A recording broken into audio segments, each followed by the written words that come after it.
ខ្យល់ត្រជាងបក់មករងាដល់ក្នុងបេះដូង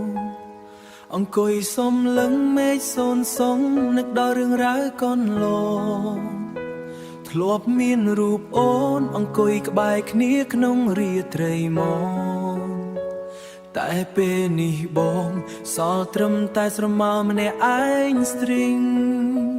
ឃើញអូនដើរចេញទៅក្បែរអ្នកថ្មីដែលអូនជ្រើសរើស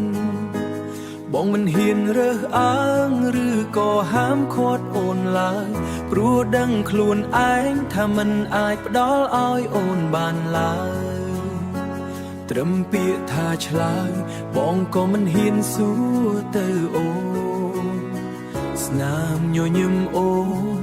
ពេលនេះជារបស់អ្នកផ្សេងចំណែកបងវិញលេងសើចជាមួយទឹកភ្នែករាល់ថ្ងៃ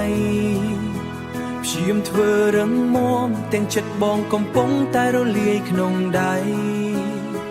គ្មានសល់អ្វីក្រៅពីការចងចាំដែលគ្មានថ្ងៃត្រឡប់សូមត្រឹមឈឺម្នាក់ឯងចោលបើវាជាសពមង្គលរបស់អូនបងសូមចិត្តសូនឲ្យតែអូនបានជួបមនុស្សល្អ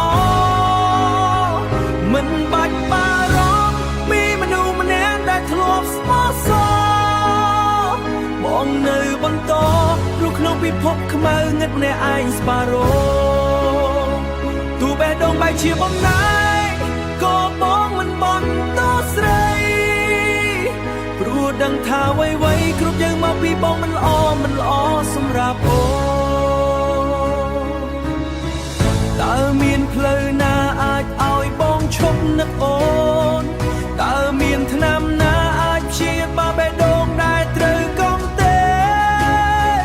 រាល់យប់រាល់ថ្ងៃបងបានត្រឹមបួងសួងដល់ទេវតាសូមឲ្យរូបអូនកុំមានទុក្ខខ្លាចសារដោយរូបបងសូមត្រឹមឈឺម្នាក់ឯងចោលបើវាជាសពមង្គលរបស់អូនបងសូមចិត្តសូមឲ្យតែអូនបានជួបមនុស្សល្អ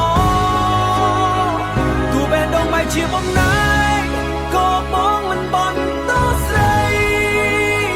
ព្រោះដឹងថាអ្វីៗគ្រប់យ៉ាងមកពីបងមិនល្អសម្រាប់អូនអីទេអូនអីទេឲ្យតែអូនមានក្តីសុខ